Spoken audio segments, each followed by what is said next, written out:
Sometimes the absolute hardest test in love isn't about distance or some silly misunderstanding. It's when you find that person, the one you truly believe is right for you. But the people who raised you, your own family, they say no. So let's dive into this incredibly tough and emotional situation. It always starts out so beautifully, doesn't it? You meet someone and it just clicks. They get you, they respect you, and maybe the best part is they actually bring you closer to your faith. You finally feel seen, you feel valued, and of course, you start dreaming about a future. Not just any future, but a real, blessed, halal life together.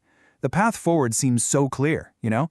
The hope is building and it feels like everything is finally falling into place. And then, bam, everything just stops. Your parents refuse, the family doesn't agree, and just like that, you are caught right in the middle, totally stuck between what your heart is hoping for and your duty to your family. It's the question that just echoes in your mind over and over. What on earth am I supposed to do now? It's a moment where emotions are running so high and the right path forward just seems impossibly blurry. So this explainer is here to walk through that very question. Okay, the very first step here is to try and reframe this whole situation. This isn't just some family drama. Think of it as a profound test of your sabr, of your patience, and really your trust in Allah's grand plan. To really get what's happening, you have to look at two core Islamic principles that seem to pull in opposite directions. On one hand, parents have this incredibly high status. The Quran literally mentions being kind to them right after worshiping God. But the faith also gives you the right to choose who you marry. It's that tension right there that makes this so complex. So you're standing at this major fork in the road, right? And you're looking at two very different ways to handle this. One path looks like a quick fix, an easy way out. The other is a journey that's going to require some real wisdom and patience. And when you lay it out like this, the choice becomes a lot clearer. That shortcut, maybe a secret court marriage, it feels like an instant solution. I get it. But you're risking a lifetime of conflict. The other path, the path of wisdom, yeah, it takes time. It's built on patience and prayer. But that's the path that leads to family blessings and genuine true peace. And this is exactly why that shortcut can be so dangerous. See, a marriage is never just about two people. It's about two families coming together. If you start that union with a massive fight, that conflict doesn't just magically disappear after the wedding.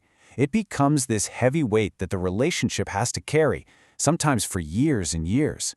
Now, before we charge ahead, it's really important to just pause for a second and try to understand where your parents are coming from.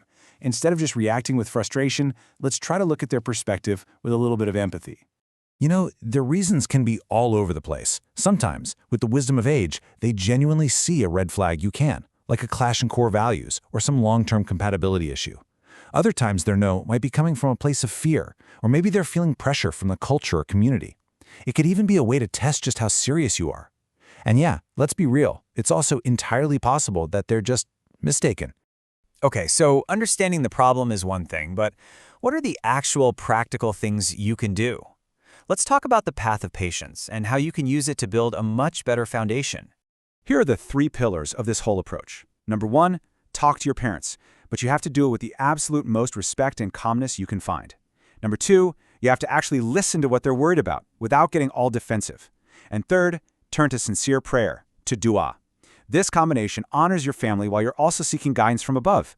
And this might be the most powerful prayer you can make in this entire situation. It's a prayer of total, complete submission. You're not just asking for what you want. You're asking Allah for what is truly best for you, even if that means having to let go. It takes an incredible amount of strength and faith to say those words and mean them. This is what it means to have real sabr.